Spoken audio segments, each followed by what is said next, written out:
Good evening, everyone joining us tonight for Underappreciated Pollinators. We'll give everyone a couple minutes here to join the broadcast, and then we'll get started. Thanks for spending your evening with us.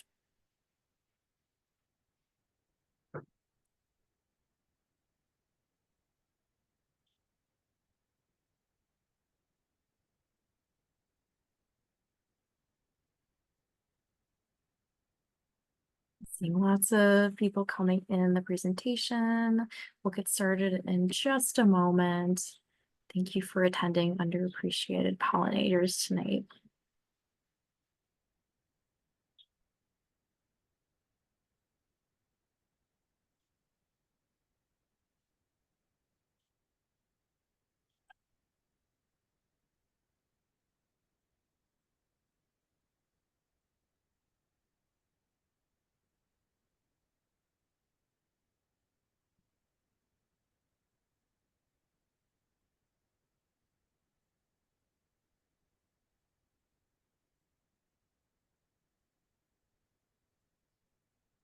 All right, so why don't we go ahead and get started? Hello again to everyone joining our webinar this evening for Underappreciated Pollinators. My name is Kelly Bolter, the Adult Programming Coordinator at Milwaukee Public Library, and it is my great pleasure to welcome back Melinda Myers for the workshop this evening. Just a couple housekeeping notes. You probably have seen that your microphone is muted. We do have the opportunity at the end of the broadcast to ask Melinda your questions about the topic that we're covering this evening. So go ahead and put those questions in the Q&A. You should see a box at the bottom of your screen. And then there's also the chat function as well, where you can talk amongst yourselves. I will be putting a link to the handout in the chat box momentarily as well. If you checked your email within the last hour, you should have also seen that in your inbox too. So we'll send it out after the broadcast.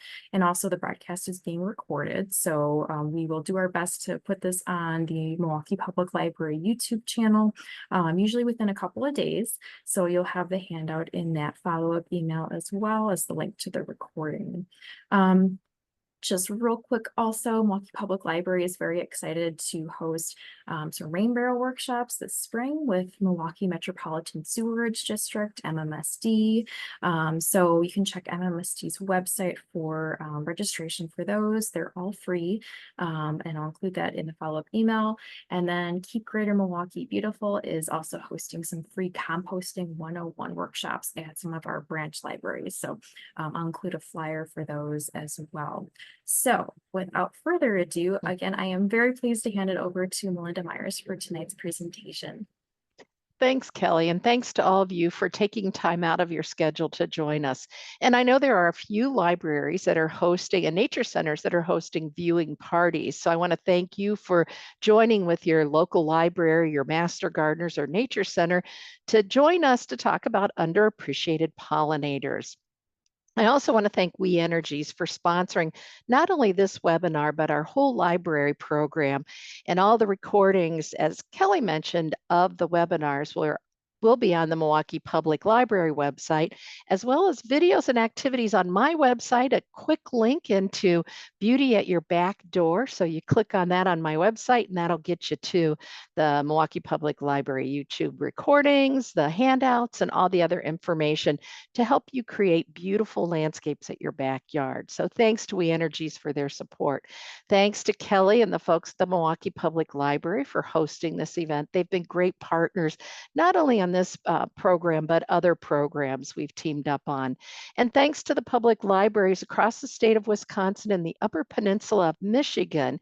And the exciting part is libraries are so important to our communities and such a great source of education, information, and community support. So I want to thank them for teaming up with us to really get the information out about gardening and pollinators and sustainability. So thanks to your local public library.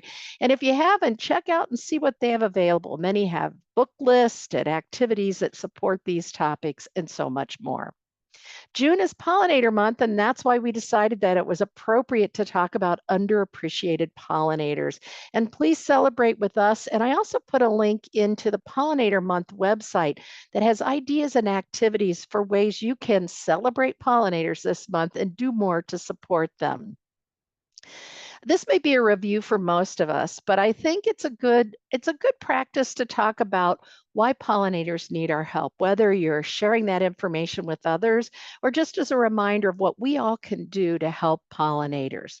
First of all, the threats to their habitat. Habitat is being turned into buildings and lodging, and we do need our houses, but we're also destroying and we're segmenting that habitat. And so a lot of that threatens the plants, like you see here, our native lupine, which is the host plant for the carn or blue butterfly.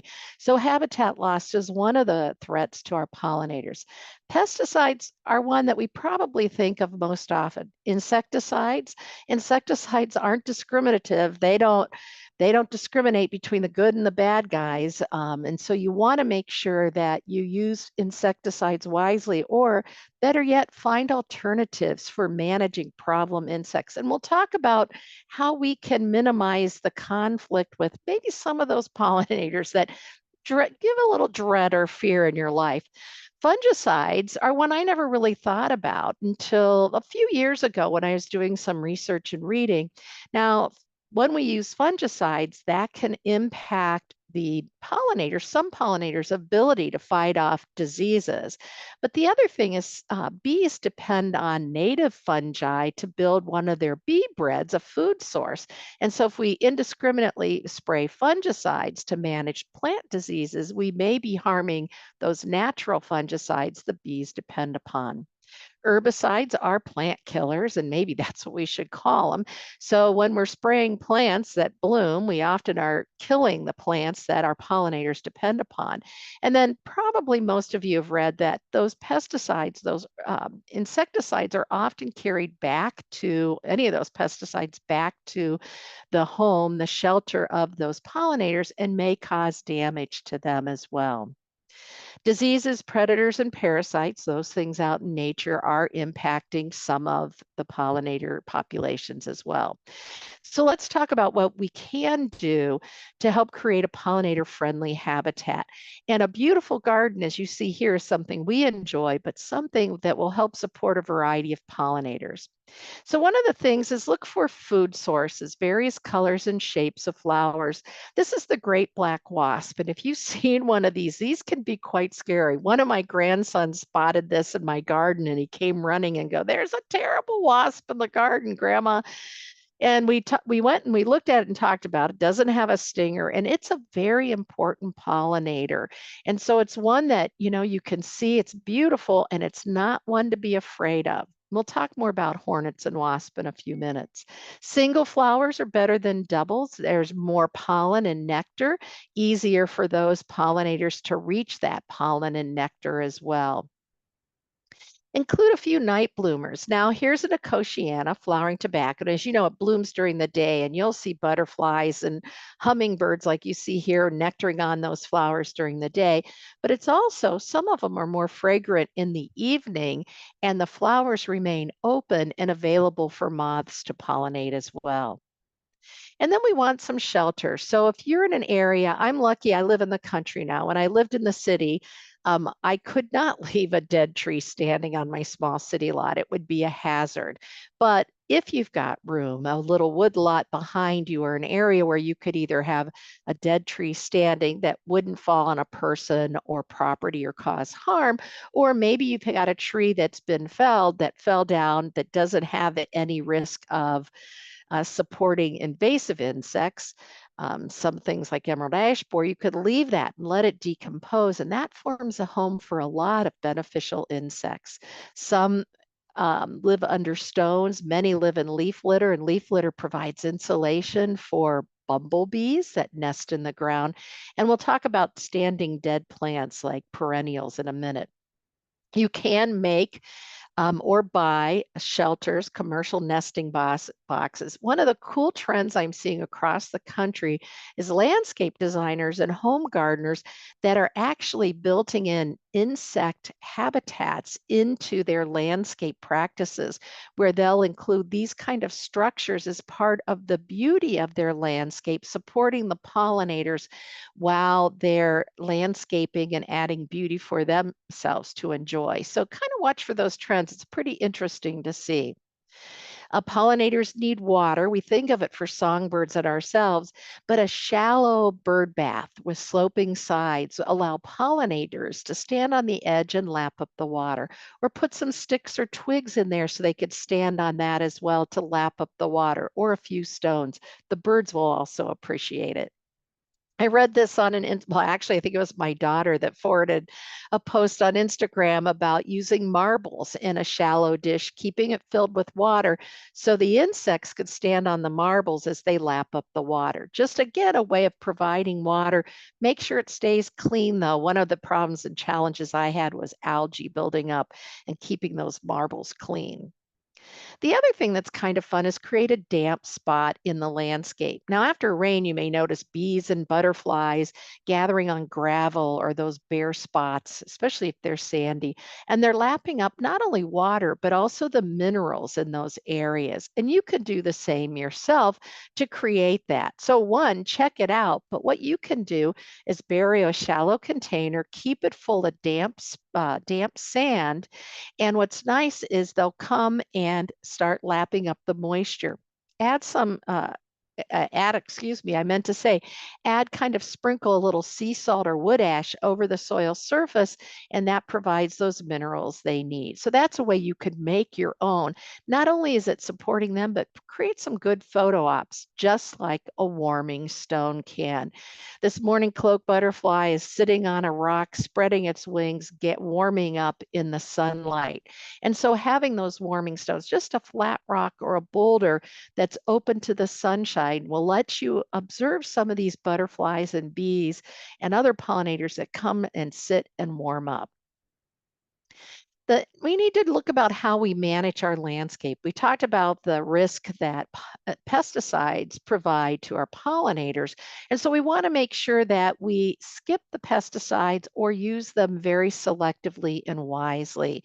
And that's just a change of habit. I think part of it is accepting, and one of the reasons I wanted to do underappreciated is we're going to talk about flies and beetles and things that maybe we don't think about adding value to our landscape, let alone serving as pollinators. And when we rethink that, it might make it easier to go, okay, these insects aren't causing significant damage to the plants. Perhaps I don't need to control them. Or maybe I need to do some hand picking or knocking them into cans of soapy water, the troublesome ones, versus getting out the spray and killing everything that may land on the plant. And so we all manage our landscapes based on how we want the results we want, the beauty we want to achieve, and the pollinators we want to protect. So just looking for alternatives. And just because something's under the kitchen sink doesn't make it any safer than a pesticide you buy on at the garden center. So always make sure you do your homework. Managing your landscape, leave the leaves on the ground. I've always been a fan of leaf litter as a mulch. It's free, right? Those fall leaves. Don't break them to the curb, break them into the garden. They suppress weeds, they conserve moisture. As they break down, they improve the soil, they protect the soil from heavy rains. And a lot of us have been experiencing heavy rainfall this spring, and that protects the soil to help reduce the risk of erosion and compaction. But those leaves also provide insulation, as I mentioned earlier, for the bumblebees that live underground. There's a few moths that live in the leaf litter. So leaving that, you're really providing homes for some of our pollinators. Thank goodness we're a little bit a ways from the snowfall, but leaving your healthy perennial stand for winter. This is one of my garden beds, and I think this is beautiful. I live in Wisconsin, and this is winter in Wisconsin, and so we look for beauty where we can find it. And I think the seed heads that attract the birds, that add color and motion to my landscape, that provide home for beneficial insects and some winter interest for me in my landscape really helps me through the winter. and I'm supporting the beneficial insects as well. Before you do your spring cleanup, wait for those temperatures to reach 50 degrees. This is a change for me about 10 years ago or so. We were starting to do a lot more research and learning more about how we manage our landscapes and support pollinators. And I used to say, go out in March, you get a 40-degree day, it's beautiful, can't do anything in your landscape, clean up that winter interest. Lo and behold, I was out there too soon. So wait for those temperatures to remain in the 50s before we start cleaning up. Now, this year in much of the country was pretty tough because we had 70 degrees in February, followed by 13, followed by 50, followed by 40. It was a crazy fluctuating temperatures. But the longer we can wait to do our cleanup, the better for those pollinators that are spending the winter in the hollow stems of those plants. And we want to give them time to exit to find their summer homes. If you can't wait, you can do your cleanup and stack those stems out of sight. That allows any remaining pollinators or beneficial insects the opportunity to exit and find their summer home. And this was some new information I read. I think it was the University of Minnesota, and they have found that many of our native bees summer in the dead stems of plants. So instead of cutting all the stems back to the ground, leave some of those stems 18 to 24 inches tall. Those will be homes for some of our native bees. The new growth grows up through those plants, so you won't even notice the dead stems. Then next winter, those dead stems will fall to the ground, decompose, and add organic matter and nutrients to the soil, and the process starts all over. As you're designing your gardens, you can design for beauty, right plant, right location, fits your design. But as you're designing, keep pollinators in mind. Planting in mass not only puts on a good display, but it helps support our pollinators because they don't have to go so far from plant to gather nectar and pollen. Russian sage and purple coneflower. I love this combination. And the intermixed mixing of the two plants instead of putting them in rows really gives a total different look. This was at the National Arboretum, Willow Amsonia, a spring bloomer with that beautiful amber fall color. There's some little leaf blue or little blue stem, and then also some New England asters. So by doing this, this is Lurie Gardens, and they've got great examples of mass plantings. Look at how stunning and beautiful these gardens are, even inside in the downtown area of Chicago. And it provides continuous cover also for our pollinators from their predators. So efficient pollination and continuous cover. But let's say you have a tiny city lot, and I had a small city lot in Milwaukee for about 30 years. And so I understand the challenge, but you can join forces with your neighbor. Maybe instead of having a grass border between the two yards, maybe you join forces and have a joint garden that supports the pollinators and one that provides beauty to both your yards. And even a window box can help. I was on Garden Talk, a PBS radio show. Oh, it's been quite a few years ago. And someone called and asked if they could attract butterflies to their apartment. They were quite a few stories up above the ground, and they wanted to put some containers and window boxes on their deck and their balcony. And I had somebody call and say, we get them and we're on floor 20 and we see butterflies nectaring on our flowers in our containers and rail plantings. So even a little bit can make a difference. Use a wide variety of plants. I'm going to talk about the different shapes and color plants that different pollinators appreciate and like to use. And all of this information is in the handout, and there are links to additional information because those of you who've heard me speak before know there's never enough time to tell you everything I want or for all of us to learn everything we need to know. So a variety of plants is not only beautiful for us and nice to look at, but helpful for a variety of pollinators. Use native plants whenever possible and appropriate. There are some very aggressive native plants that Maybe a little too aggressive for a small city lot, but perfect if you have more space. Some are clumpers that work quite well. This is Virginia Mountain Mint. Look at those unique flowers. I was reading Prairie Nursery, who sells seeds and plants of native plants, and he was saying this is one of the most efficient and effective pollinators, that it attracts a wide range of beneficial insects. Different bloom times. I plant a lot of bulbs that for me, it gets me through the winter. You know, the weeds aren't up yet, the bulbs look beautiful. And as I was out taking pictures, I saw a lot of bees visiting a variety of those early spring flowering bulbs. And there wasn't much else in bloom in the garden at the time. So having some of those early season perennials, trees, and shrubs, as well as even those bulbs, can help support the pollinators, especially the early visitors. I can't remember the quote where I read this, and I think it's credited in your handout, but native bees are the most important and efficient pollinators, and they purposely gather pollen to feed their offspring. And I think we often overlook our native bees and their importance. And there's so much more research and information available. There are over 20,000 bee species in the world. Pretty amazing. We hear all the time about honeybees and maybe a little more lately about bumblebees and the threat to them. But our native bees are quite important, and about 4,000 that are native to North America. I think this figure is from the Audubon Society, that there are 500 species of native bees identified in Wisconsin. And I read, I think from Michigan State University, more than 450 species of native bees in Michigan. So you can see that there's a lot of activity happening in the garden, and a lot of these bees making sure we have food, fiber, and other important things for our survival. Native bees are attracted to bright white, yellow, blue, and UV. And this is rattlesnake master. And this is one of my favorite native plants. It's a clumper with foliage like a yucca, and the flowers are white or a steely blue. And this supports a wide range of pollinators as well. Really good low maintenance contained plant.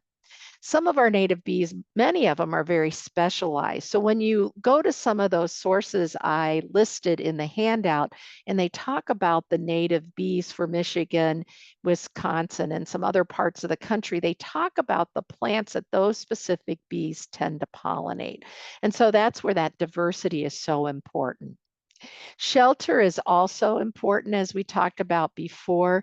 And I mentioned pollinator houses, insect houses.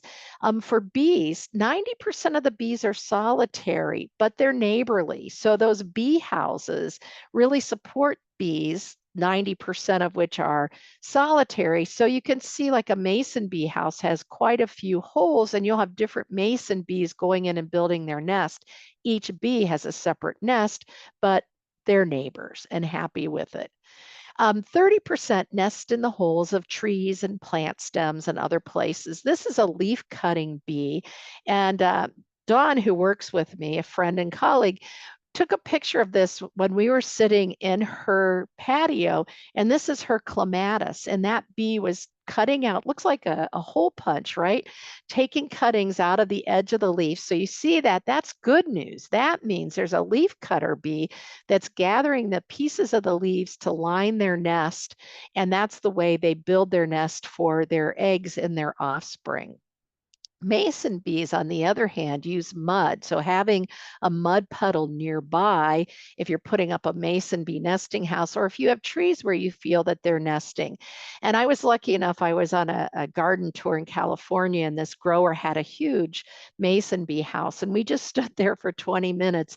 So the mason bee would get she would back into that hole, lay her egg, come out, grab a little bit of mud, go back in, seal off that egg, come back out, back in, lay another egg, get a dab of mud, and do the same thing until that was filled. It was quite exciting to watch. Now, if you are going to build a bee house, a nesting bee house, make sure that you learn more about the proper size. Like for mason bees, we want something 5/16 of an inch in diameter and 3 to 5 inches deep. That's the best way to attract them. These are stems from my sumac growing in my yard, and I just gathered them, bound them together, and drilled holes in them. And that was a great way to provide that nesting. When you are providing bee nest, you want to make sure to face those southeast so they warm early. That will be the most attractive. Have pollinator friendly plants nearby so you're bringing them, they have food source close, that mud as needed. And then make sure that you do keep things clean as well. 70% of our bees are ground nesting. And this is often where people get a little leery because it seems like they always build their nests by your front door or places where we're active. And I get it. If you are allergic to bees, that's a whole nother story. Ground nesting bees tend to be docile. They are mostly individual. And so they really leave us alone. And so if you can leave the nest and avoid that area, it's only a short period that they're active. And there's a link to Michigan State University that talks about living with them and their life cycle and just ways to manage it. And so trying to avoid conflict. So a couple things you may want to do. If you know that ground nesting bees are a common issue, leave some bare areas, especially southeast facing areas on a slope that are well drained and open. They like that bare soil, so that will attract them. And you can see here, these are ground nesting bees. Each one has their own home because those are the individual holes. They're not a colony, but they are neighborly, just like we were looking at the mason bees.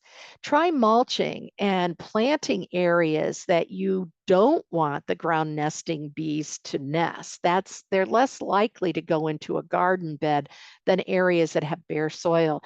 So they won't come back next year to that same nest. So if you've got problems with them nesting and you could live with them, make sure that you mulch that area, that you add some plantings. So once they exit that nest early in the season, then you mulch that area, or they'll work their way through the mulch, but get it planted early rather than later. So after they leave their nest, they don't make new ones in those bare spots. Bumblebees. I know there's a lot of concern, as there should be, for bumblebees. They're bigger and they do buzz pollinating, but I was reading that because of their size, they're able to work longer in cooler temperatures and even on cloudier days than many of our native bees, just because of their size. And I'll tell you, I've got a lot of activity happening on my front walk, bumblebees nectaring on one of my catmints. As I mentioned, they're buzz pollinators. And so they pollinate, excuse me, plants with unique flower structures because they get in there and they buzz around and they shake and they can loosen the pollen. They're the best pollinators. Well, really the only ones that can pollinate tomato plants. Tomatoes are self-fertile, but there are some commercial tomato growers using bumblebees to pollinate their crops. And so there is some work with commercial bumblebee hives. There are some downsides to it. And I put a link to an article with the concern about how managed queen bumblebees might be impacting wild queen bumblebees. So we always need to, I know you're not doing that, but we always need to be aware of the consequences of our action. So supporting bumblebees is just having the plants that they like. Now, bumblebees live underground and they do live in colonies. And so these are one of the few bees that do live in colonies. Typically, they'll nest in abandoned rodent holes. These are pictures from my house. We were doing a video. I was preparing my garden for a video for a public broadcast station, and I was cleaning up this area that I was a little behind on weeding, and I came across this rodent hole, and I'm pulling up the weeds, and there was a bumblebee nest in there, and so they were not happy with me. I always weed among bumblebees, just stay away from their homes. And on the right, we were pulling down a structure and found this nest of bumblebees in an abandoned old worn out shed. So they do find creative places to nest. There are people that will move bumblebee houses, but one of the good things, just like the ground nesting solitary bees, they don't use that same spot. So after over winter, you could fill that hole, or early spring before it's reused, and you can work that area again. So here's the life cycle. It's an interesting life cycle, and I spelled this out in your handout. So early in the spring, we need good sources of pollen and nectar because the queen bee that overwintered needs food. So she finds an abandoned hole, an old log, as you can see here, someplace where she can start her colony, build her hive. So she keeps storing food and creating these wax pots, and she keeps building the larder, so to speak, and laying eggs because she overwintered as a fertilized queen, laying eggs. And once the drones appear, they start gathering food, and she continues to be laying eggs and feeding the larva. And then the female bees that were laid, bumblebees, can mate with the males. And then at the end of the season, the fertilized female bumblebees are new queen bees for the following year. So they leave the hive. Everyone else dies over winter, including the old queen bee. And so that female mated queen bee finds a place like in leaf litter to go and overwinter underground slightly. So that leaf litter is really important to those bumblebees, and the cycle starts again. So it's an interesting, complex way. So if you run into a bumblebee hive that's in an area where, for me, I wanted to garden, I just left it be, mulched it. We just did our work a little bit away. I was lucky I had plenty of room, and they weren't back the next year, so I was able to plant that trellis. There are some articles on bumblebee houses and things you can do to support them. Again, if at all possible, the easiest thing is to create the habitat if you have the space and support bees that way. Bee lawns are becoming more and more popular, and there's a link to the University of Minnesota has some great information on creating a bee lawn. And a lot of it is just adding pollinator-friendly plants like clover, wild violet, self-heal, thyme if you have good sunlight and well-drained soil, selecting the right grasses that will tolerate high mowing, that can compete on a less aggressive way with those plants you're adding as pollinators. And they've got great information on, do you need to start over to create your bee lawn? Can you add these plants to your existing lawn to create a bee lawn? Or are you better off, if you've got a lawn, maybe reducing the size of the lawn and adding more pollinator gardens? So something to keep in mind. And that brings me to No Mow May. I think the best thing about No Mow May is it made people aware of the importance of pollinators. If you participated in No Mow May and let your lawn grow, especially last year and this year, all this rain a lot of us have had, I know how tall my weeds got in the garden bed and the grass in my garden bed. So you may have some pretty tall grass. So one of the things you're going to want to do if you participate in No Mow May is hopefully you've been gradually reducing the mowing height. Because if you go from 12 to 15-inch tall grass to 3 inches, it's a big shock for your lawn and it's going to look bad. If you didn't fertilize Memorial Day, there's still time to get in there and do I would recommend a low nitrogen, slow release fertilizer to help your lawn recover because you're going to be, that's a pretty drastic change. If you were using pesticides on your lawn, herbicides, there's really no reason to participate in No Mow May. And many people are finding by just mowing high, 4 or 6 inches high, you still get a lot of the clover blooming, the thyme, that creeping thyme is a low grower, that mowing a little higher than normal, less stressful on the lawn, but you still benefit those pollinators. So see how the No Mow May fits into your design, your management practices, your gardening goals, and your community. Some communities do have restrictions on lawn height. Some just require you to put signs up, and you definitely want to talk to your neighbors so they know what you're doing. And you might even enlist them in being more pollinator friendly.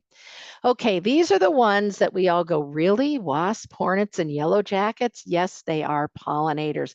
And a lot of them are the ones that elicit fear and dread from us when they move in near our homes.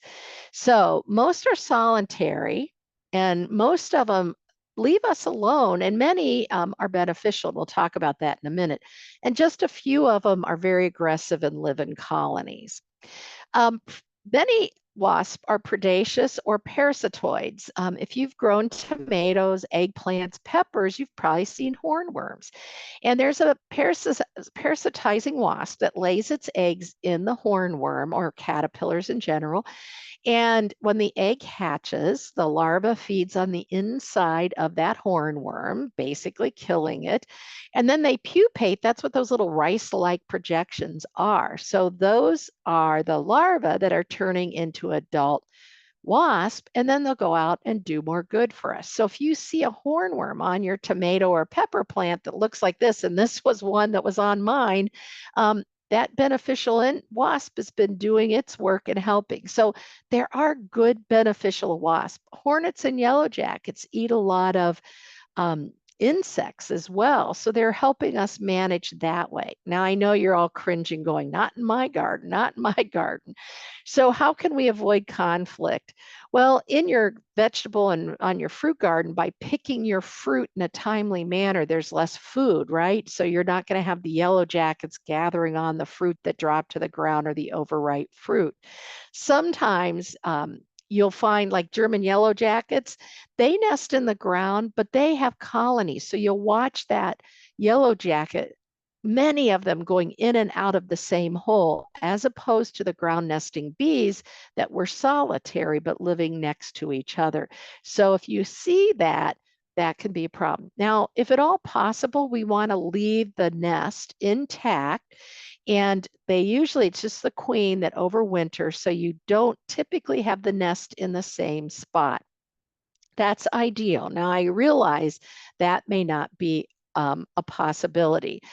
The other thing is, if you are allergic, do not try to manage these nests on your own. And if you feel there is conflict, getting it early, um, treating at night, because they tend to all be in the nest in the evening, using one of those pressurized sprays so you can stand 20 or 30 feet away.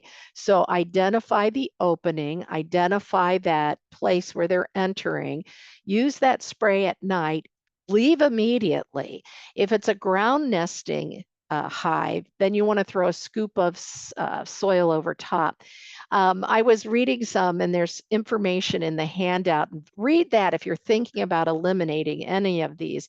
But they had some great tips. And one of them was, if you want to do this at night and it's dark, get a flashlight, put a red filter on it, because the insects can't see the red. And that'll help you find the hive at night. Have that scoop of shovel ready if you need to throw it on top. The other thing they talked about is those German yellow jackets that are nasty, and they're really aggressive in the fall when food sources are limited. If you're serving food outside, put it outside at the last minute. Don't leave it sitting out where they can gather and be attracted. Covers on your cans of soda so you don't accidentally do it. Those German yellow jacket stings are painful, and these are aggressive. So check out that handout. There's a little bit more information. So let's go to some of the pretty ones that most of us are comfortable inviting. Butterflies. They like bright colors, including red and purple. And here, and I've tried to label those, the type of butterfly and the flower it's on. Things that have tubular shapes, narrow tubes, are ones that attract those butterflies because they could put their proboscis in there to gather the nectar. They also like flat surfaces as well. Rotten fruit will attract butterflies, bees, and beetles. This was at the Milwaukee Public Museum, where they have a butterfly area, and they used sponges filled with water and sugary water to help feed and attract the butterflies. Moths tend to feed in the evening, though there are some day flying moths. You might have seen the hummingbird moth, which looks just like a hummingbird when it visits your flowers during the day, moves very quickly, but if you take time to watch, you'll see the difference. But there are the night feeding moths as well. Just like the butterflies, they like tubular flowers. They like things that bloom at night. So be sure to include some nighttime bloomers for those moths. They tend to like things that are pale or dull red, purple, pink, or white. The scape moth is feeding during the day on milkweed. And be sure that you add some food for the caterpillars, right? You need the caterpillars to get the moths, so don't be anxious. This is a swallowtail caterpillar feeding on fennel. They like dill and fennel. Many of our herbs support a variety of caterpillars, and so that's a great way to invite them into your landscape. And some of our grasses are also great supporters of caterpillars. Swamp milkweed, I'll show you a picture of these in a minute. Common milkweed and butterfly weed are probably the most common ones here in the Midwest, and especially in Wisconsin and Minnesota and Michigan. Swamp milkweed, more of a clumper. I don't find that it spreads as aggressively as common milkweed. 4 to 5 feet tall, fragrant pink flowers, and it does support the monarch caterpillar. Butterfly weed likes well-drained soils and a good sunny spot. The real clump forming milkweed, so not aggressive. There is a variety called clay, a natural variety that Prairie Nursery offers that they discovered growing on heavier soil, sometimes a problem and challenge for butterfly weed. And so I love the orange blooms. I love the fact that it doesn't spread aggressively. It's late to emerge, so mark that location. Not only is it a support for the monarch caterpillars, but other butterflies, bees, and hummingbirds will nectar on those blooms as well. Just a picture of butterfly weed in the garden. Sullivan's milkweed is a naturally occurring variety of common milkweed that's a little bit less aggressive. Common milkweed, fragrant pink flowers, it spreads by rhizomes that are 9 inches deep, very aggressive, so be prepared. And removing the pods will prevent reseeding if that's a concern.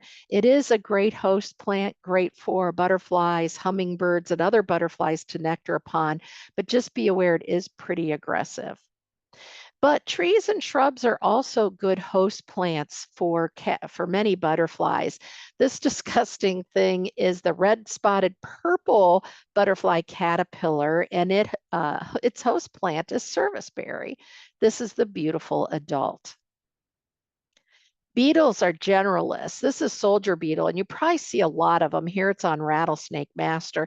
And I see these a lot on milkweed, on a variety of plants, and they look like they're a problem, but they're not. They're just kind of wandering around, taking pollen from one flower to the next. And so really not causing damage to your plants. They're attracted to large, strongly scented flowers, typically dull white and green blooms like the magnolia. Um, Flies are also generalist. And I have to say, I have an Angelica by my front door, and it is loaded with flies. It's got green, this one has green flowers, and it's a nice umbel. And I can't tell you how many flies are out there busily pollinating. But flies tend to like smaller flowers. So they might be a big inflorescence like a dill or like my angelica, but each individual flower is tiny. They tend to like shady and moist habitats. Pale and dull, dark brown or purple flowers are most attractive to them. And things that are shallow, and often things that have a complex trap where they're attracted into the plant, and that's how the pollen gets on their body for them to take to the next flower. Skunk cabbage, if you've ever put your nose in one, that's why it's called skunk cabbage. It's not noticeably stinky from a distance, but it's a beautiful plant, early bloomer. The flowers have the same color as rotten meat to help attract those flies, and that smell as well. So the flies will kind of go in, find their way in, and pollinate the flower. Then the big leaves appear, and they look like hostas actually, and do a great job in bogs and moist areas. So besides skunk cabbage, goldenrod is another one that attracts them. And birds. When we think of bird pollinators, probably hummingbirds are the first to come to mind. Many of us feed them to bring them into the garden. I have some native columbine in my garden where I have my feeders and my lilac and some other great hummingbird plants. And I was just watching them nectar on the columbine in my garden. So I enjoy the flowers. They enjoy the nectar as well. And so that activity is great. Kufia, or cigar plant, you may know, or firecracker plant, they call it, is a wonderful hummingbird plant. They tend to like bright red and brightly colored tubular flowers, reds and purples. As I mentioned, scarlet, orange, red, or white. Here it is on Lady in Red Salvia. This was great because I saw the hummingbirds nectaring on these and the butterflies and bees in the spring, and then they were let to go to seed, and the golden finches came back to eat the seeds, and they looked beautiful, that yellow against the red blooms. Now, this was one I learned about. I've never read this before, but when I was getting ready for this, I learned that orioles are kind of accidental pollinators. Apparently, they're pretty messy feeders. So when they're looking for insects, maybe on your crabapple or other things to eat, they're accidentally pollinating. And they're attracted to many of the same plants as hummingbirds. And I do see the Baltimore orioles not only visiting my feeder, but in many of my trees and shrubs. And I didn't realize that they were adding value, not only eating the insects, but helping to pollinate the plants.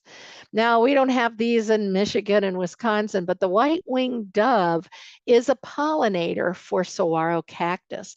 And it's not only good at pollinating, its migration follows the bloom time of these. It not only pollinates, but it feeds on the fruit, and that helps to spread the seeds to help propagate more plants. So really double the benefit. Bats. Now, bats pollinate over 500 species of plants. Most of them are tropical or desert. Now, for those of us in the north, they may not be giving us a whole lot of value for pollination, but they are helping to manage mosquitoes in our landscape. So having bats visit your landscape or nesting in or nearby has some real value. They typically like flowers that have a musky or rotten smell, and night bloomers, obviously, since that's when they're busy. Things that are brown or green, pink, fuchsia, or yellow. And they nest in dead tree cavities. So again, depending on where you live, if you can leave dead trees standing without being a hazard to property, people, or even the healthy nearby trees, leave them there, not only for the bats, but we saw the leafcutter bee and some other insects that nest in those holes in the tree. Or maybe you want to add a bat house as well. And I put a link to some more information about bats, and that has a link to building your own bat house. Maybe some of the really less desirable are the mice. I'm okay when they're outside, they just need to stay out of my house. But lizards, mice, and other vertebrae are also pollinators. And so, looking at how I think if we manage our property for pollinators, where the bees, the butterflies, the hummingbirds, that we're probably also creating a good environment for some of these other accidental or maybe less appreciated pollinators as well. I just wanted to cover a few plants quickly. There are so many. How I decided to pick these few that I wanted to talk about, I wanted to pick some plants with a variety of bloom times. So I'm following from spring bloom through fall, things that have a wide range of appeal, maybe help in some of those challenging areas, or maybe some that you hadn't thought about. So marsh marigold, an early bloomer, moisture tolerating plant, flowers early, bright yellow flowers, attracts bees, a lot of the early pollinators. The leaves are bright and shiny and persist throughout the year. So it's a great ground cover. Takes some shade and moist condition. Very low grower. And boy, I've seen these growing along some creeks and things when I was driving up when I used to work north of Milwaukee. And this yellow caught my attention as I was driving by, and it was probably 50 feet away from the road. And those flowers were so intense, I couldn't miss them. And here you can see this is at the bog at Berner Botanical Gardens, our garden in Whitnall Park. Bloodroot, I love this plant. I grew this in my old house. I have a few started in my new property. It'll take shade. It's an early bloomer. Those white flowers are really bright. This combines nicely with ferns and other shade plants as well. And it's called bloodroot because the root does have a red color to it, thus bloodroot. Post blue indigo, this is another native plant, and this is one that's big. It's the size of a shrub. It flowers early. Mine are just starting to bloom maybe a week or so ago. The plants grow up to 4 feet tall. Blue flowers, this is a great bee and butterfly, pollinating plant. And once those flowers are done, they turn into black seed pods. And those are attractive as well against the blue-green foliage. This is a member of the pea family, so it fixes nitrogen from the air with the help of, with a symbiotic relationship, a mutually beneficial relationship with the soil bacteria to add nitrogen to the soil. So it helps feed the soil as well as the pollinator. Full sun, it does have a deep taproot, so it tolerates drought, but that makes it hard to transplant. So try to find a spot where you think it can stay. I had it in some shade as my crabapple in the city grew. It shaded out the plant and it tended to get floppy. I did move it with some success, but definitely best if you can plant it where it can remain and good drainage and bright sunlight. Perennial salvia, you will find lots of hummingbirds, bees, and butterflies nectaring on these plants. They add some nice color to the spring, early summer garden. Remove that first set of flowers for an even bigger show from the second flush, or let the old ones persist and the new ones kind of help mask the fading flowers, and the seeds help feed the songbirds as well. We're back at Lurie Gardens. The gardens are in Millennial Park in downtown Chicago. And they sold me on salvia. I always kind of thought, oh, perennial salvia is too high of maintenance. But they really do minimal maintenance. And by planting in a mass and giving them good partners, they really shone. So even though they didn't deadhead, they had plants to hold them up, keep them upright, pick the varieties that tended not to flop. And then they just were beautiful.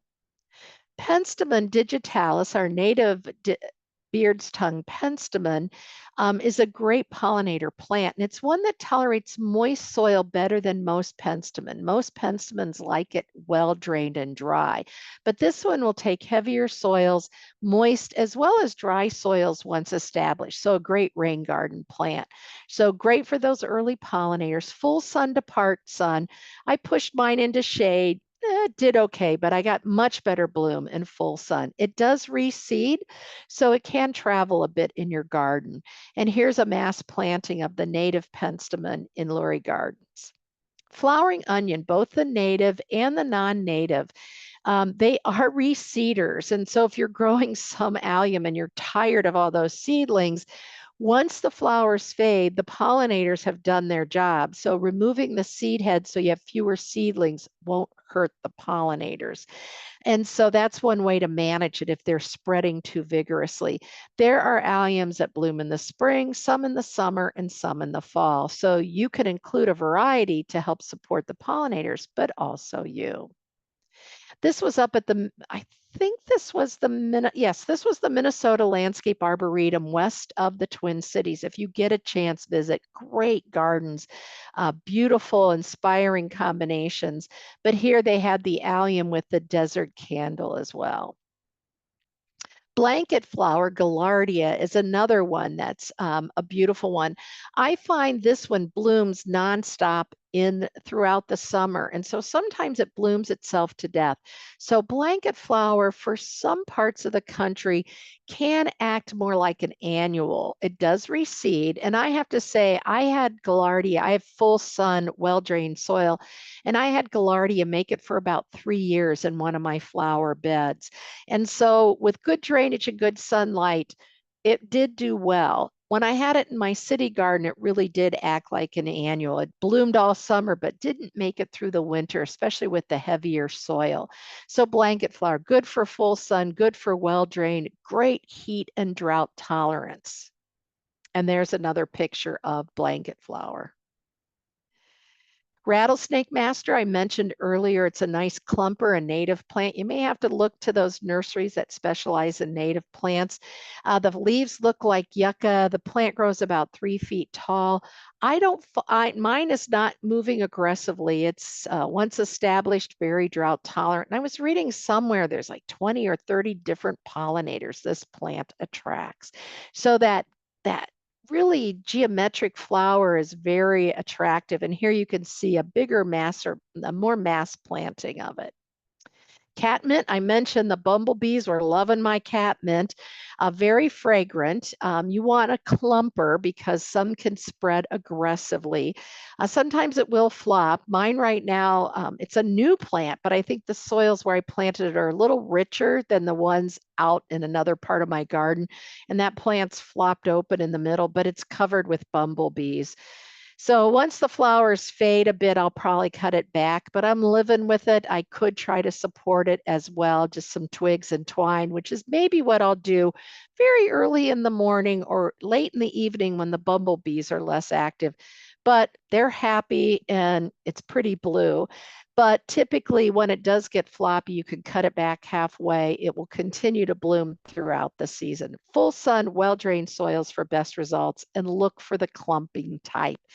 A lot of the new varieties are equally attractive to pollinators and tend to be smaller and less likely to flop open.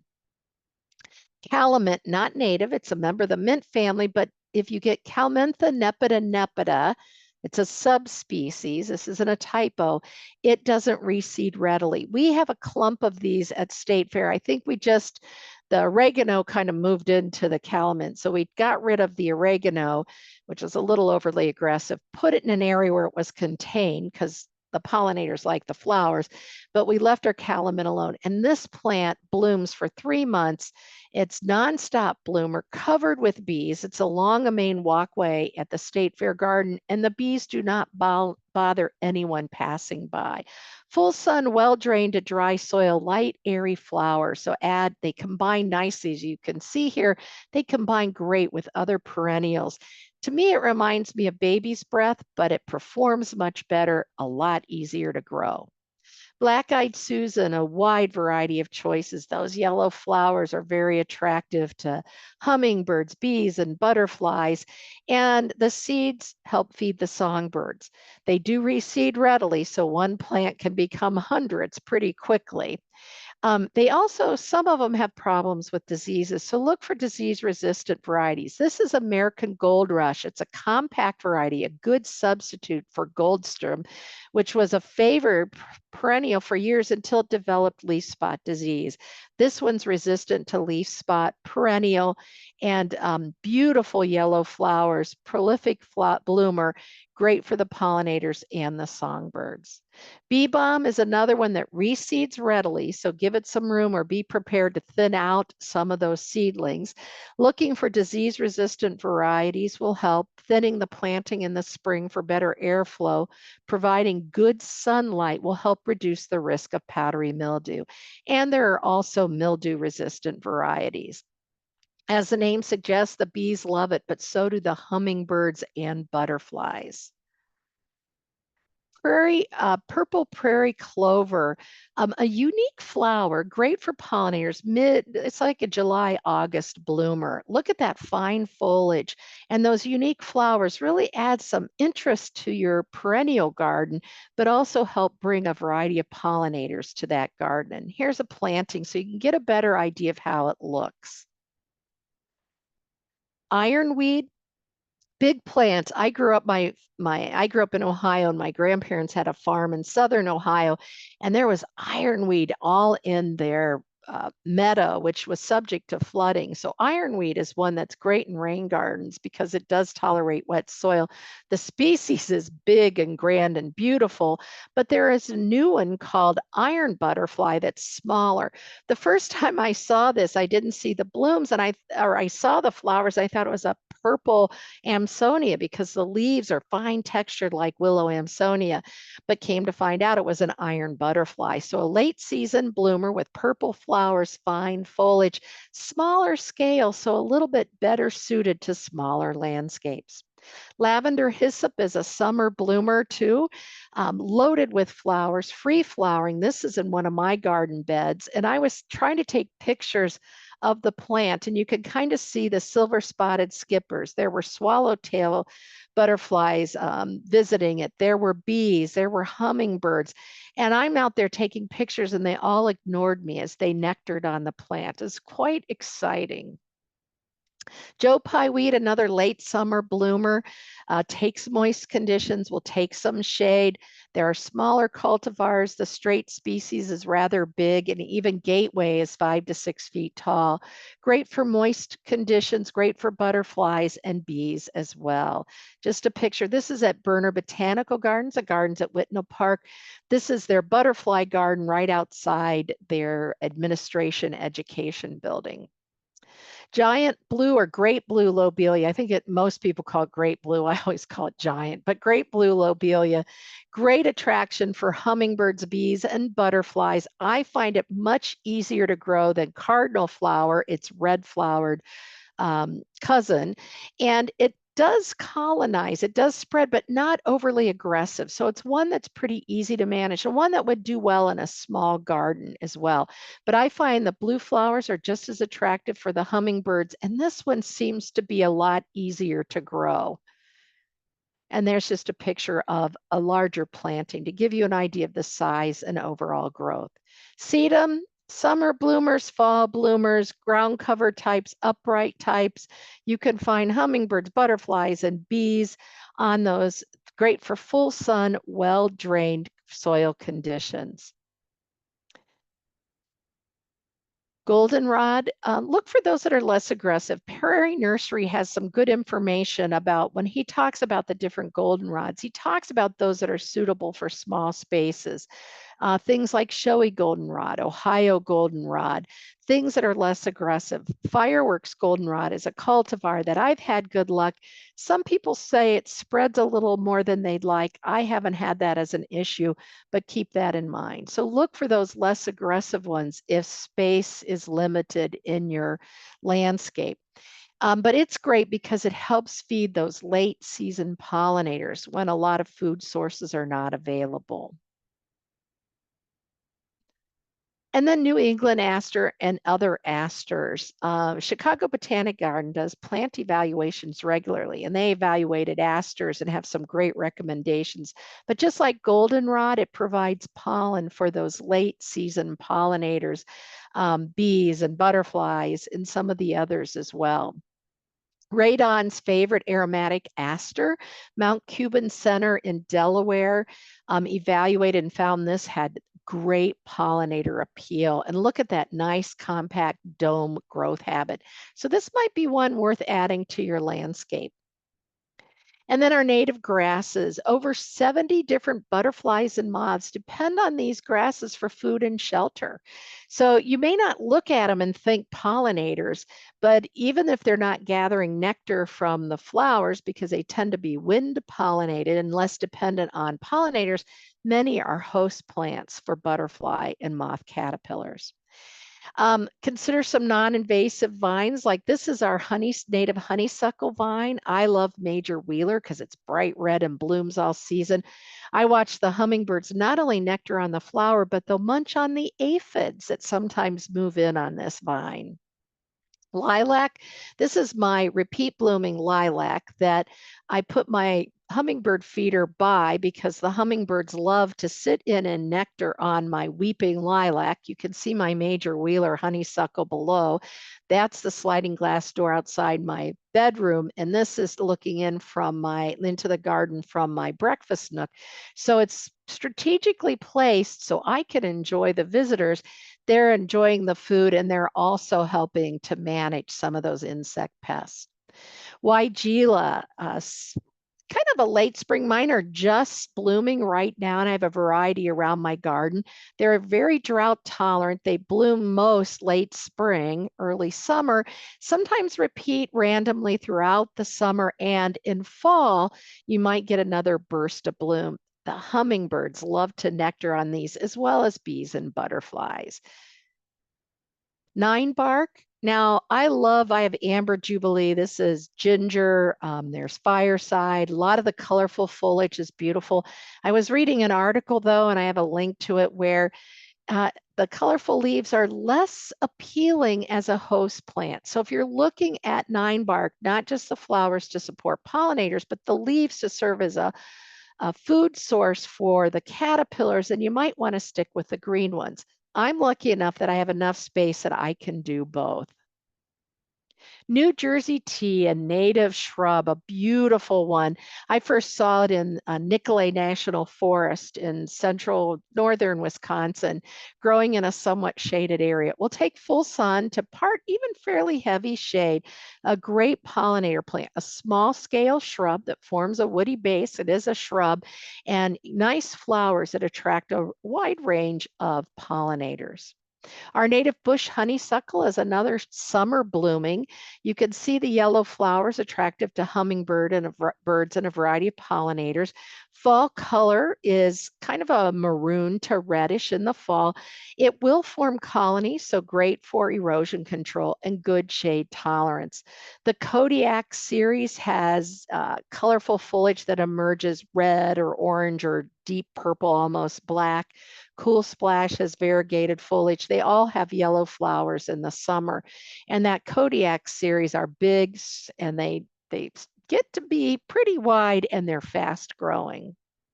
Buttonbush, another summer blooming shrub. Those round flowers attract a wide range of pollinators. Then they form colorful seed pods that start out red and turn brown, and those feed a variety of songbirds and game birds as well. Native to marsh areas, but it also tolerates some dry soils, so it's good for a rain garden. Some of the newer cultivars are a little more compact and a little less unkempt or casual looking. We were shooting a video for Melinda's Garden Moments at a nearby nursery, and their button bush was in full bloom and covered with bees, butterflies, hummingbirds, just a lot of pollinators taking advantage of the nectar in those flowers. St. John's wort, great drought tolerance once established. This is Calm's St. John's wort. I have a couple. I have sandy soil, lots of wind, and full sun. Mine are gorgeous and they're covered with bees when in full bloom. I just the buzzing sound when anybody comes to visit, it's off the patio in a garden bed off my back patio, and people kind of look around when they hear the buzz. The bees don't bother us. They're all drugged out on the nectar and doing just fine. And here you can see I took a little bit of a video because I wanted to show off all the activity that was happening. Seven Sunflower, a late summer bloomer, not native. There are some more compact varieties. I gave one to my daughter for temporary storage when I moved from the city to my property that's got more space, but she loved it so much for the pollinators. Even though it's a little big for her property, she won't give it up because she said it's loaded with bees and butterflies in the fall. And then when the flowers finish, the red sepals are maintained and add extra value and beauty along with the exfoliating bark. Common witch hazel, last thing to flower with their spicily fragrant blooms when the yellow fall color leaves drop from the plant. October, November, December, these are in bloom. They're pollinated by a shivering moth that lives in the leaf litter, shivers to warm its wings. It comes up, it pollinates the flowers. That pollen sits there until spring where it fertilizes the flower. And then that flower matures over the summer. The seeds are mature, and then the plant shoots them out away from the plant. Common witch hazel is an excellent plant for full sun to shade, prefers moist, well-drained soils, but I find once established, fairly drought tolerant, just water it during extreme drought. Don't forget the herbs. Many of them, like thyme, are great pollinator plants. Now, again, this plant's going to be covered with bees when it's in bloom. And as long as your visitors and you are comfortable with that, not a problem. They'll leave you be. Borage is often grown by beekeepers because it's a wonderful flower. You can candy them and eat them. Fuzzy green leaves, it will reseed readily and great for pollinators. And here's a planting with heliotrope, another good pollinator plant, an annual that's very fragrant. And borage, as I mentioned, vegetation will reseed readily. And lavender, perennial, look for those hardy types like Munstead or Hidcote or Phenomenal that tend to be more hardy for northern, Midwest and northern areas. Full sun, well-drained soils are key, but a great pollinator plant. And calendula, an annual that's excellent, edible petals, great pollinator plant, prefers cool temperatures, so great for spring and fall. So include some of those. They reseed readily as well. Cosmos, the flowers are great for the pollinators and the seeds are excellent for the birds. I like bipinnatus. It's more drought tolerant. You can get sonata, which is only about 16 inches tall, or the species that can grow 4 to 6 inches tall with lavender, white, pink flowers. There's even a yellow flowered one, a little less vigorous. Begonias, great for hummingbirds, bees, and butterflies. And those flowers are edible too. This is one of the dragon wing begonias. It'll take sun to shade. And fuchsia. So if you have shade, you can still support the pollinators, the hummingbirds, and the butterflies with your shade tolerant fuchsias. And impatiens. I had somebody tell me they saw hummingbirds sitting on the sidewalk nectaring on her impatiens that were used as a border plant. Look for bounce in the beacon series, those that are resistant to downy mildew or New Guinea impatiens or sun patiens. I mentioned heliotrope earlier, fragrant flowers in whites and kind of a pale blue or purple. Very fragrant plants you and the pollinators will enjoy. And zinnias, they're kind of the hot trendy flower right now. Use the single varieties whenever possible. Look for disease resistance. You can start them from seed in the garden and get blooms in 8 weeks or buy transplants. Tough, hardy, self-cleaning. You don't need to do a lot of deadheading, and it'll be covered with blooms and butterflies as well. And I'm a fan of Anise hyssop. There we go. Can you see the hummingbird? Um, Black and blue salvia, purple and black salvia.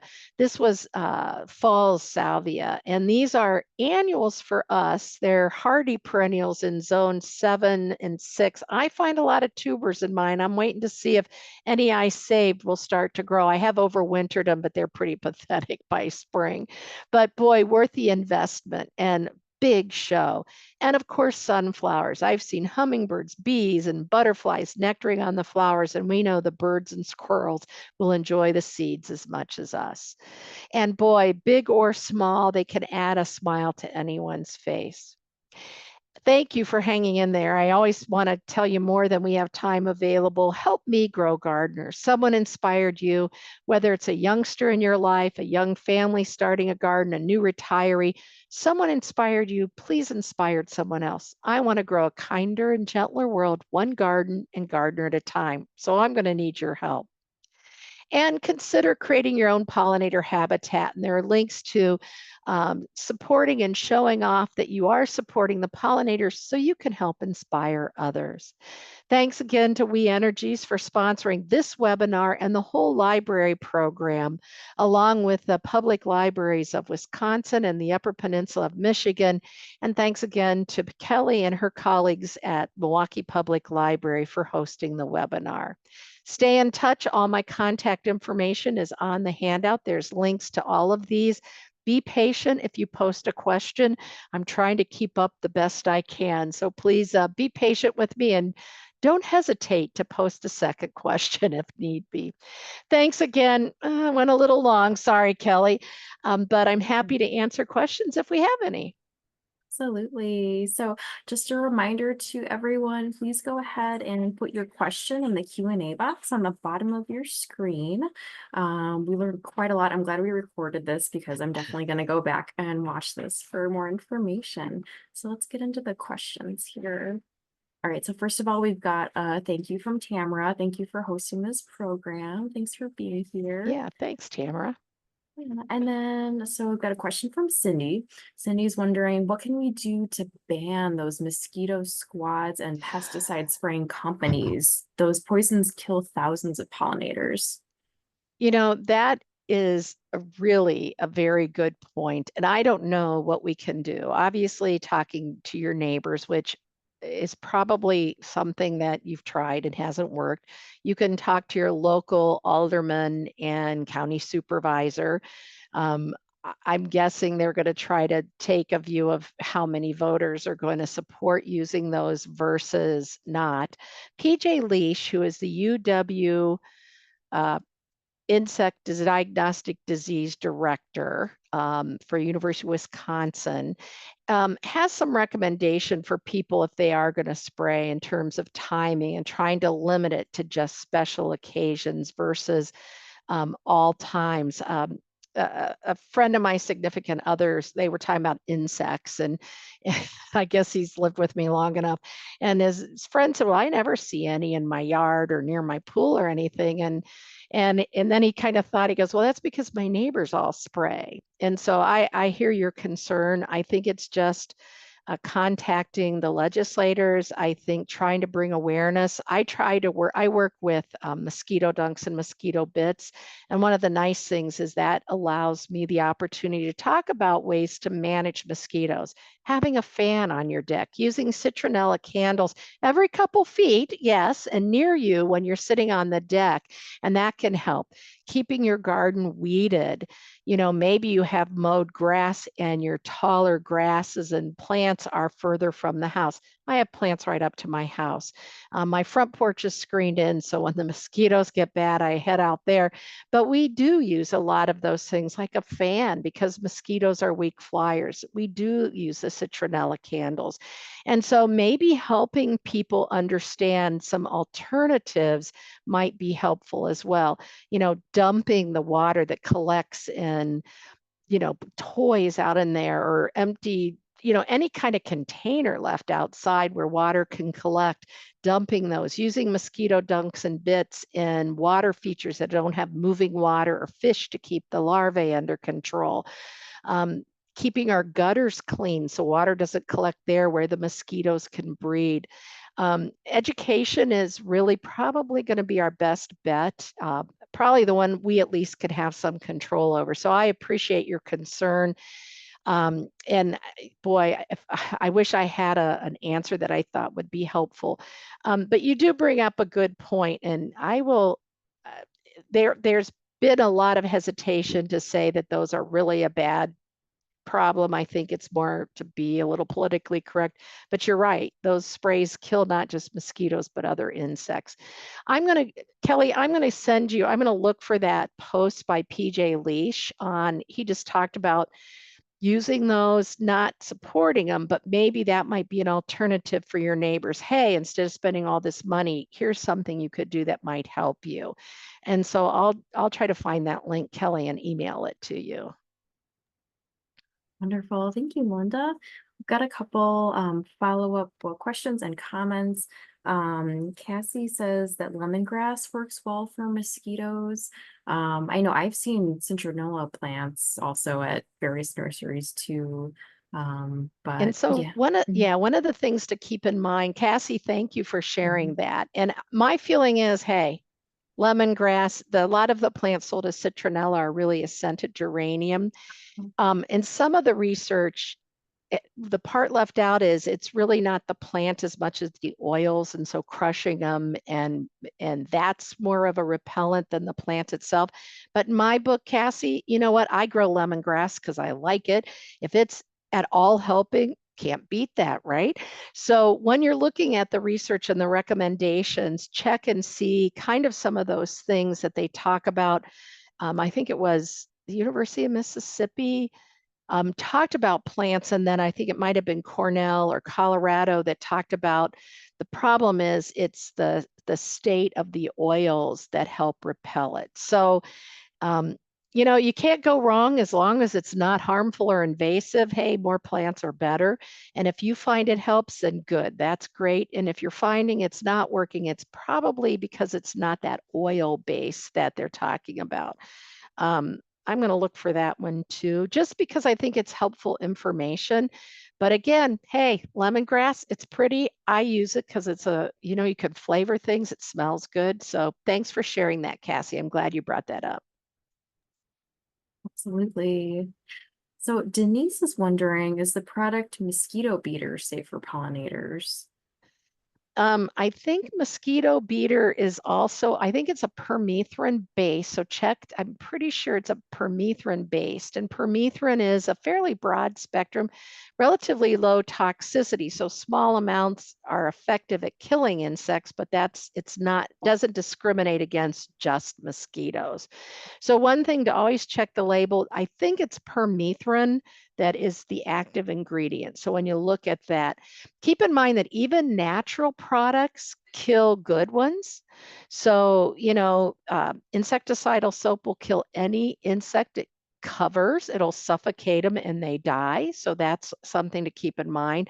So if you're using even organics, you want to time it so the pollinators aren't out, that you're not killing the caterpillars or the monarchs if you're trying to kill the aphids with insecticidal soap or a horticulture oil, because if you hit those caterpillars, and especially if they're little, you could kill them as well. So I'm glad you brought that up. Always check the active ingredient, check the label. I think it's permethrin, if I'm remembering correctly. Question from Tammy. Tammy's wondering, can you talk about the impact of DIY herbicides like vinegar, salt, and dish soap, and the impact on pollinators? That's a good point, Tammy. Those those typically kill the top of the plant. They don't kill the root system. They are killing plants. So if they're pollinator friendly plants, weeds that are helping the pollinators, that's the downside of those. They don't kill the root. So that's one of the problems when you're trying to control, say, a thistle or quackgrass. You may burn off the top, but you won't burn the root system. I haven't seen any research, Tammy, that's caused any problems, like some of them where the bees are taking back some of those products to their hive. I have not seen that as an issue. My concern with the DIY herbicides, insecticides, pesticides is they haven't always been researched, and sometimes it's just general, oh, I had good luck doing this. Vinegar, for example, is effective at killing plants, usually at a much higher concentration than the kind of vinegar that we have in our cupboards. And so those that are used in herbicide formulations are a much higher concentration. The soaps that are used to kill weeds, soaps are also used to kill insects. So that is a problem, as that is a concern as well. And so you want to keep that in mind too. So thank you for bringing that up. We often think if it's something we've made ourselves, it's safe. And you're right, those soaps, you're trying to kill a plant. If that hits an insect, that can kill it as well, depending on the insect and the concentration. So there's a great book, series of book by Jeff Gilman. And I don't know if the library has them, Kelly, but Jeff Gilman, Gillmen, he's wrote several books, The Truth and Myths About Garden Remedies and The Truth and Myths About Organic Gardening. He's not anti either one of those. He's about research. So what he did is he checked literature. He looked for research-based information related to organic pesticide recommendations or garden remedies. My grandma did used to throw her dish soap out after she'd washed the dishes in the garden and probably killed some of the aphids, right?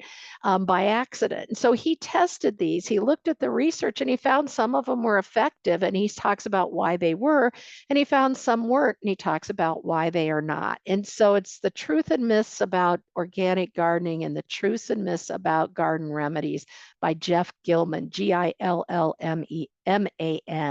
Really, and if you ever see speaking in the area, I was lucky enough to hear him speak. We were on a program together. He was entertaining and knowledgeable. So check it out.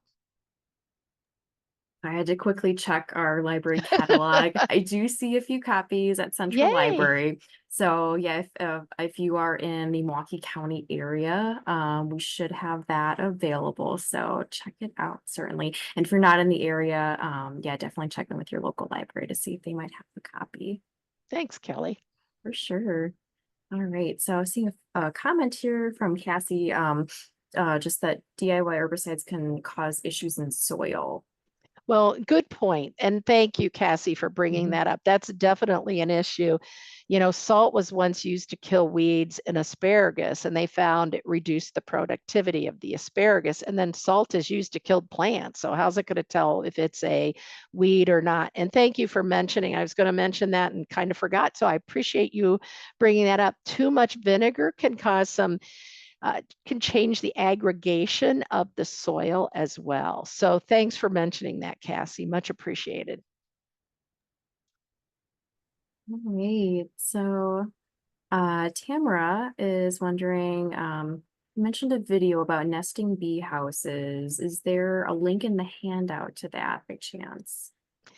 You know, there I did a video for America. I have one on my website, but the video I like Mhm. better we did with American Transmission Company, and I'm Mhm. trying to locate where that is. So I'm going to get that link out as well because it goes into much more detail, and there's an activity sheet Mhm. that goes along with it. So native bees and supporting native bees, and there's an activity sheet that's on our website, but it's kind of hidden. So I need to Mhm. find that. So it looks like I have some homework, Kelly. So I will get Okay. this to you tomorrow early in the day. I'll get you all a link to the building the nesting houses. There is a lot of information on the internet. I tried to gather as much that I felt would help you as efficiently as possible and some DIY ways to make a nesting house nesting box. And sanitation is important. You need to clean it out every year. So, and for those of us in colder climates, those nesting boxes and straws need insulation for winter because they're standing up probably on a post or maybe anchored on a building facing, southeast. And unless there's good insulation, those bees may die over the cold winter. So a lot of people will bring those, the logs or the straws filled containers in, put them in a 5-gallon bucket, cut a hole in the top, put them in an unheated garage. As the temperature's warm in spring and you start seeing them exit, make sure you move that bucket outside so they can find their summer home. So I will find that link to that video I did and the activity sheet as well. So I have a few things that we'll be adding to Kelly's email. Thanks. All right. Question from Cindy. Cindy is wondering if you could talk more about the importance of wasps as pollinators. Like, should we be encouraging killing them? I know they can be aggressive, but what is their role in the pollinator ecosystem? There, so that great blue wasp that I showed earlier, I was reading the University of Minnesota said it is one of their major pollinators. I think it pollinates fruit trees as well as flowers. And so a lot of the wasps do play an important role. So yes, they're very important, not only from pollination, but as I mentioned, many are predators. So they feed on other insects that tend to be a garden pest. They parasitize other insects. I find one of the benefits of not using pesticides, I tolerate the damage. If I do need to intervene, I'll do some hand picking or my livelihood doesn't depend upon my tomato harvest. I can go to the farmer's market, so I can tolerate damage better than someone doing this for a living. And so I find by allowing some damage, songbirds will move in and control them. Some of the predatory insects move in. Some of the parasitizing wasp will manage the problem. And I find my gardens are in much better balance and I have fewer pest problems than neighbors that tend to spray more. And actually, none of my neighbors here, but when I was, had more neighbors than I do now in the country, those using more pesticides, things get out of balance. You kill some of the good guys as well as the bad guys. And so things are out of balance. So only control those that are causing a threat to you. Those that tend to be colony types, those that build the big paper wasp, or the ones that you always find in the eaves, I always find in the eaves of my house. If they're in a place where they're going to cause a conflict with you, they can be a little more aggressive. If you find it early, taking care of it then, then control it. But if you can live with them, the best thing is to live with them. There are like 3 articles I linked to that talk about the value of the wasp, hornets, and even yellow jackets. They talk about how to live with them. And then if you do need to intervene, to do some management. But again, try to do that in a way that it's only when necessary, right? And if you're allergic, don't be the one that goes out and manages them. So there are times we have to say we can't coexist, but probably more times than not, we can find ways to live together in the same property, landscape, or yard. Thank you. All right, so let's move along here. Joe is wondering if you have any plant suggestions for pollinators in shady spots. Great question. So a couple things. Skunk cabbage and marsh marigolds, you can start out the season. They do great in the shade. You can also do Canadian ginger, believe it or not, is pollinated by beetles, but they think it might also be pollinated by slugs. So drat, there is a reason for them to be in the garden as well. There's a plant called golden, it's packer. I don't remember the common golden cell, ground cell, Packera. It's just finished blooming maybe a couple weeks ago. Yellow daisy-like flowers, low-growing leaves. It's about a foot and a half tall or foot tall when it blooms. It does great in the shade and it serves those early season pollinators. I have seen St. John's wort, the shrub, do okay in partial shade. It does do best in full sun, but it will take some part shade. Um, I'm going to get back to some plants in a minute. I'm kind of going through the flowering season. Elderberry and chokeberry are also shade tolerant plants along with serviceberry. So if you're looking for shrubs or small scale trees, those would be good options as well. I mentioned impatiens, fuchsias, and begonias, especially the dragonwing begonia will take full sun or shade and blooms all season long. Um, so summer blooming flowers, golden Alexander, native plant that is a great pollinator plant, will take sun to shade, pretty heavy shade, and will tolerate some moist soil as well. Um, Cardinal flower will take some shade. It can be a little tricky. It will take full sun to part shade. I've seen it pushed into shade and moist soil. The great blue lobelia will take part shade, a good later season flowering plant. I'm going through my list. I'm thinking of all my shade tolerant plants. A lot of them are spring ephemerals like the bloodroot that do well in the spring. And if it's dense shade, it's a little harder to take care of some of that heavy shade. Oh, bugbane, Cimicifuga.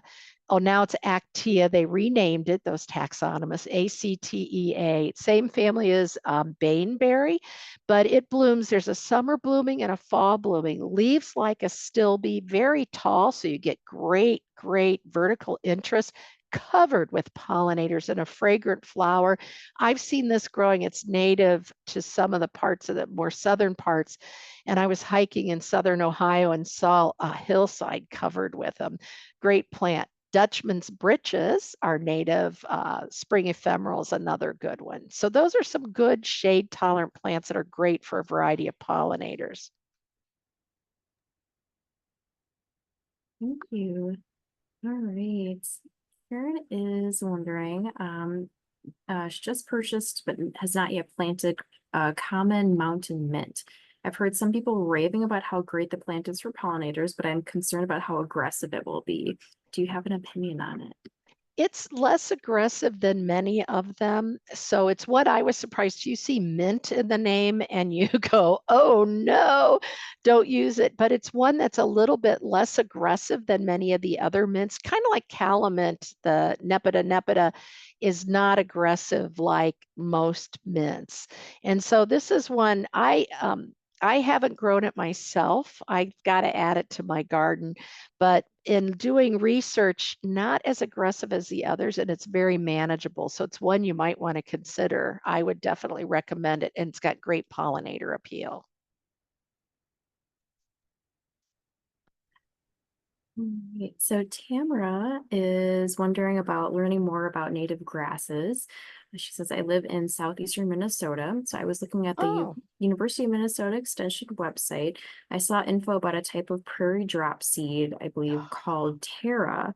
I like that it's a bit more compact and doesn't seem to spread as much as the others.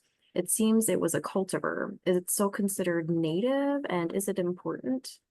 good question. I like Terra dropseed. Dropseed is one of my favorite native plants. And so I'm just going to give a shout out to the University of Minnesota. They have the Arboretum has one of the largest, if not the largest, grass, ornamental native grass collections in their Arboretum. So if you ever want to see a lot of grasses, great place. Mary Meyer, Meyer, wrote a bulletin called Ornamental and Native Grasses for Cold Climates. And so she does a lot of testing. She checks for aggressiveness, invasiveness, and good information on zone 3 to 5 or 5. I think all the zones in Minnesota are covered. And that's a really good publication you might want to check out. So back to your question, sorry. So here's the deal with cultivars of native plants. It is not a true native. It is a cultivar. It's been cultivated. And some people refer to them as nativars. True purists, native plant purists say they're no good or they're not as good as native plants. And yeah, native plants have evolved with our pollinators, but I do find a lot of pollinators nectaring on cultivated plants and nativars. And as you mentioned, Tara, beautiful, more compact variety of prairie dropseed and great fall color. And so a lot of our nativars, those cultivars of native plants, allow people, especially with smaller spaces, to grow um, native plants like switchgrass. The native switchgrass, you'd have acres of that because it reseeds readily, supports finches, great host plant. But the cultivars, you allow you to grow that even if you're in a small city urban lot. So you might want to, so there's debate out there. My feeling is a cultivar of a native plant is going to be better than no plant, right? Monitor, we are seeing activity. And granted, a native plant's going to probably give you greater pollinator appeal, but I think they're starting to do some research to see, okay, are the cultivated plants helping to support? And so there's a great debate, and only you can make the decision on what fits into your landscape design. But definitely, um, I think the native vars give you that option. I get irritated because they shouldn't call them native plants if it's a cultivar. And a lot of nurseries are claiming purple dome aster is a native var, but it's a native plant, but it's a cultivar of a native. And it may or may not make a difference to you, but it might to some people. So I always think that telling people it's a cultivar of a native plant, or was it a naturally occurring variety like Sullivan milkweed or clay milkweed? That was a naturally occurring variety. So is that going to help support pollinators better? Probably, but I grow a mix of both nativars and cultivated plants. So I hope that helps as you're making your decision. Jim is wondering, what is the benefit of dandelions for pollinators? You know, I read some research that dandelions and clover attracted over 50 pollinators. And then I've read some things that said, oh, dandelions aren't any good for pollinators. So I'm not sure where that new research came about. Part of no mow May was definitely, boy, you'll have dandelions if you didn't mow. And even if you mow high, you'll probably have dandelions. I do see insects pollinating on them. I definitely see pollinators on the clover. So I think there's some debate in the research. I always like to go to research-based information. And so a few years ago, I found that clover and dandelions attracted a variety of pollinators. Um, If you have, when I lived in the city, I had a small enough city lot that after the dandelions were done blooming, I could pull out those faded flowers before the seed set. And my neighbors were a little less upset with me having dandelions, but I had such a small garden, it didn't, lot it was very easy to manage. Now I have a lot of dandelions, but I'm out in the country, so my neighbors don't care that I have dandelions. A healthy lawn, if you don't want them, is a best chemical-free way to really reduce problems with weeds. A comment from Cindy to make dandelion wine with them as well. The greens are nutritious too, but I think Mhm. dandelion wine is a much better option. All right. So Anna shares that I'm going to get rid of garlic mustard in the wooded area of my yard. What could I plant in its place? Boy, good for you. Garlic mustard is such a tough one, and the seeds can last 7 to 9 years in the ground. So anytime we're battling invasive plants, it's not a once and done, but you know that with any kind of weed, let alone an invasive plant. So I would look to the spring ephemeral, some of those things I mentioned for shade. Sometimes when we get rid of our garlic mustard, a lot of our native plants have been out competed, but they'll come back. I've had people tell me that once they manage the buckthorn, honeysuckle, or garlic mustard, that they started seeing some of their native plants reappear. So there could be, the less we disturb the soil, the more likely we are to see them. So any of the spring ephemerals, Dutchman's breeches, things like bloodroot, trillium, shooting stars, all those. I mentioned the Packera, Packera. Sorry, I can't think. I think it's golden groundsel. That's a native plant too that really thrives in the shade. Golden Alexander blooms a little bit later and longer, and that will take the shade. I think if you're trying to, if it's a native woodland area, you might want to stick with those woodland plants as well. Now, a lot of nature centers do have wooded areas and often have great displays, so you can go visit during the growing season, so you could get an idea. Oh, I like that one, maybe not so much that one, that one. um, Believe it or not, hostas do attract hummingbirds, not a native plant, but many bloom in the summer, some in the fall. I've had luck with corydalus, but boy, it can spread readily, so think carefully before you add it to your landscape. Usually you may end up weeding that one out. So let's take that off the list right away. Coral bells will take some shade as well, and hummingbirds and butterflies will nectar on those flowers as well. And then turtle head, I forgot to mention before, so I hope, I think it was Jim that was looking for plants for the shade. Turtle head is a late season bloomer, tolerates wet soil, moist soil, and shade.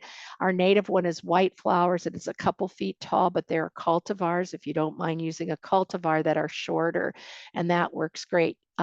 There are some native sedges, native woodland sedges like Pennsylvania sedge, and many of those are host plants for some of the caterpillars as well.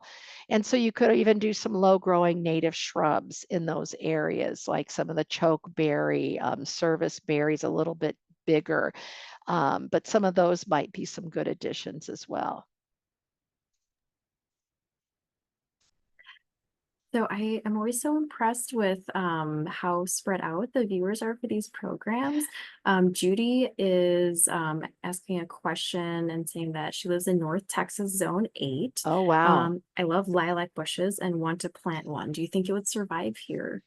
That's a great question. I have to tell you a funny story. I hope you guys don't mind me sharing. I did a show called Yardworks years ago, and we flew to California where I interviewed celebrities in their landscape. That was a weird part of my life. But we went to a home of someone who used to live in the Midwest, moved to California, and she and her neighbors bought blocks of ice to surround their lilacs to give them the needed chill so that they would flower. We gardeners will do anything, right? So in a zone 8, there are some low chill lilacs. I am not sure if they're low chill enough for you, but do a search on low chill lilacs and see if you can do it. You may have some luck with summer lilac, which is really a ceananthus, a relative of our native New Jersey tea, and that might give you some help as well. The Dallas Arboretum, great source of information. So you might want to check that out too, because I'm sure they're got a great list of pollinator friendly plants and a great place to go and get ideas. And you're in northern Texas, if you ever get to Austin, anybody go to the Lady Bird Johnson Wildflower Center. Great place to see native plants and plantings and just some really cool water harvesting strategies as well. All right, so we're getting down to last few questions here. Shelly shares that I no longer clean up my garden in the fall and winter. So when is it safe for me to clean it up in the spring while protecting overwintering wildlife? You know, if you can wait until the temperatures are around the 50-degree mark day and night, that's the best time to wait. And if you can't wait that long, do your cleanup and stack the stems out of sight. I have enough space I can put those out of view.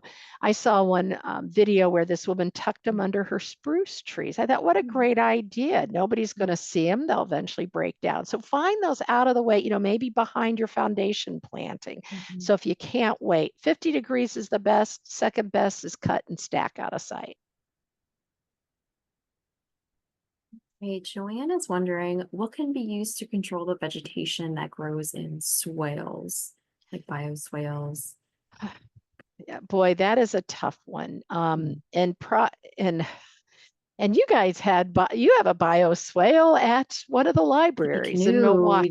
do. Yeah, it's a tricky area. It is a tricky area. And unfortunately, that's one of the challenges with rain gardens, bioswales, trying to be sustainable, manually removing the weeds.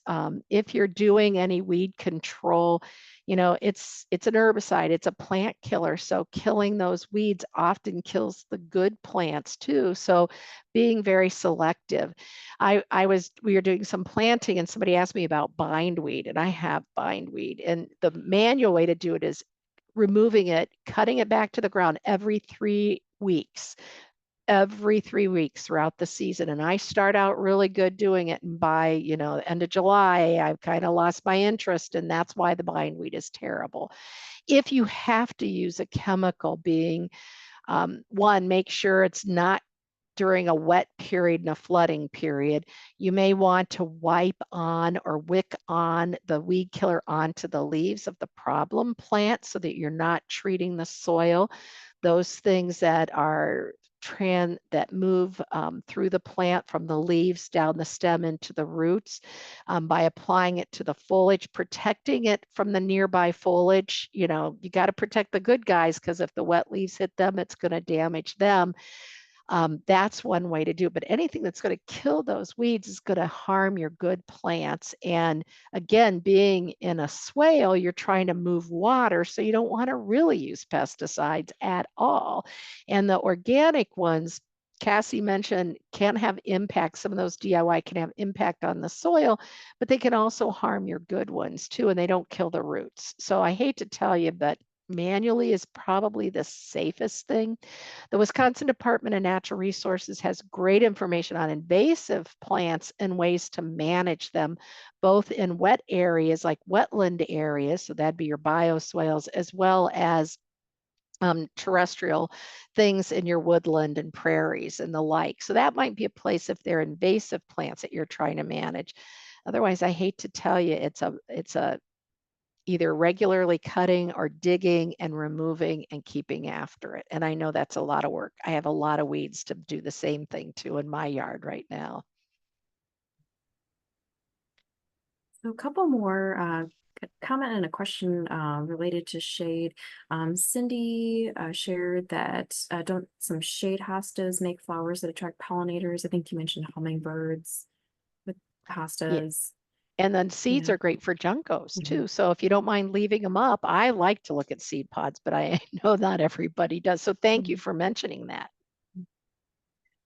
Kathy shared that many of my bee balm plants have disappeared as more shade from arbs and crabapple have increased. Is this the reason? It could be that. It could also be competition for moisture too. We've had a lot of the countries had a couple of dry seasons, Mhm. and your bigger plants have a broader root system, so they may be competing for water as much as sunlight. Bee balm will take some shade, but you may want to, if you've got space, may want to transplant some into a sunnier spot as well. Thank you, Melinda. So just as a reminder, we've got the link to the handout in the chat, and we'll send that out with our follow-up email along with the link to the recording, and then some of the other links and recommendations that Melinda mentioned during the broadcast. Just checking the chat here in case we missed any questions. Cassie mentioned that Wasps by Heather Holm is a great resource Oh, if you thank want to you. learn more about that. Yeah, a lot of thanks from people tuning in. Thanks to everyone that has tuned in. Really appreciate your spending your evening with us. And Melinda, just thank you so much for sharing all of your wisdom and knowledge with us. All of these workshops are so just bountiful and again, they're rewatching, so it's a great thing that we record them. And thank you, Kelly, for hanging in there so late because I know I talked a little long and I appreciate all the Mm, questions because that really helps me be better and all your recommendations. I always learn something every time I do one of these. So thanks to all of you. And thank you again, Kelly. mhm. Absolutely. So Melinda, if someone has a question later, is there an email address they could send that to? You bet. Info@melindamyers.com. Info@melindamyers.com. And I think I need to do and check out the handout. There's a lot of good links on there that will help you get more in-depth information than what we were able to cover. Wonderful. Well, thanks again to everyone. Have a wonderful pollinator month, and we will be back together with Melinda in September. I think it's for fall landscape and maintenance. So you will see that on the Milwaukee Public Library website calendar. I'll be sure to add that registration link in our follow-up email as well. But again, if you want to engage in more sustainability programming at the library, we've got those rain barrel workshops and composting workshops. And I'm sure Melinda has quite a schedule this summer as well. Yep, join me at the fair. We're doing a hummingbird garden this year. So come and join me if you're at the Wisconsin State Fair. Stop by, say hello, or me for one of my lectures. Well, thank you so much. Oh, and then one more comment from Lori that Lori is tuning in from Pennsylvania. So, Thank you, hello. Lori. I love it that we can all stay connected. That's the joy of Mhm. the internet, isn't it? The webinar. So thank you all. Absolutely. Have a great summer, everyone. Melinda and everyone, we will see you next time. Thank you. Sounds great. Bye now.